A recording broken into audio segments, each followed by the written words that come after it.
Hey, hello everybody. Welcome to a impromptu Facebook Live here at Vissing Park. And I had an inspiration as I was walking down the trails, just like nature always does. It brings up stuff inside me to share with you. And this week I had a patient who came in who came in early on with stenosis in her back. Right? She's early 70s, and she had pain down her butt and kind of going down her legs, and they were like, well, what are we going to do? We need to do an MRI, we need to do surgery and all this kind of stuff. And I said, well, let's look at it a little bit differently, right? So we taught her how to, to make some more space in her back and make a little more space for the nerves to come out of the vertebra appropriately, and taught her how to use her core, and taught her some basic stretches and how to move appropriately so she doesn't keep causing that extension, because she had a very forward tilted pelvis. Let me get into the light a little bit better. There's the light. I'm in speckled woodlands. Very forward tilted pelvis, and as you get older, you have more susceptibility to stenosis, where the joints in the back of your spine start getting a little arthritic, and then they close down the space where your nerves go down your legs, and you can have pain and sometimes numbness and tingling and weakness. Anyway, she was doing great, and she was like checking in every month just to make sure she was continuing to do great, and she was doing great. And then she said, I think it started up again, but I think I figured it out. And it was because she said, I think it stopped after my son fixed my garage door. I'm like, okay, tell me the story. And she said, the automatic garage door quit working, so she had to bend down and throw up the garage door, right? So with stenosis, like I said, the injury mechanism is usually going into extension. That usually makes it worse, right? So she got down to pick it up, and this is the part that would hurt somebody who was young and had a disc issue. Bending with your back bent like this and loading it is how you create disc injuries.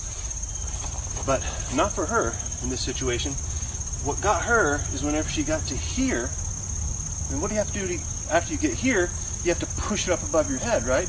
So here's the rub, right? I'm going to get a little closer so you can see this. And I am purposely rounding my back here. So she gets to here, and then you have to, like I said, you have to push the door up the rest of the way so the spring can catch it and it goes up. So she was getting to here, but without good movement here, normally it would look like this. You get to the point, your shoulder blades would come down, your thoracic spine would extend, and you can push it straight up. Good extension through here. But she has it very tight through there. So what happens is you get to here, and if you can't get through the upper back, where do you have to move your body? See how you're doing that? See how I'm doing that?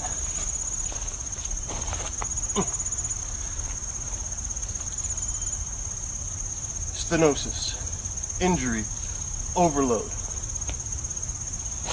So the key lesson here is to improve your ability to get motion into your upper back and through your shoulders. So I just had her, imagine I'm laying on my back here. He walks down the trail here. I think you can still see me.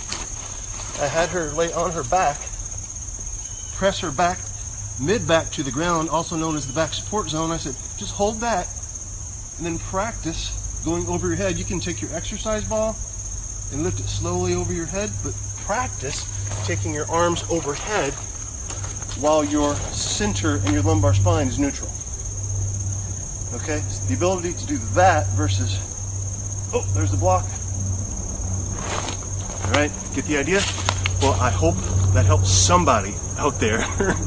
Okay, and it's been a while since I've done one of these Facebook Lives, and I know it's the lighting is kind of poor, but I just wanted to see how it worked, and that's it. And also, if you're here and you're live, the Core Wellness Institute is again open for enrollment, and now it's brand new. I've kind of chunked it down, made it easier to consume, and made it a lot more inexpensive for you. ReverseCPSnow.com. Check it out. There's a video there that I made explaining everything and how you can get basically the program I did for $2,000 in my office. You can get started for less than, well, I'll just tell you can get started for 30 bucks. ReverseCPSNow.com, and check it out, and I'll see you soon.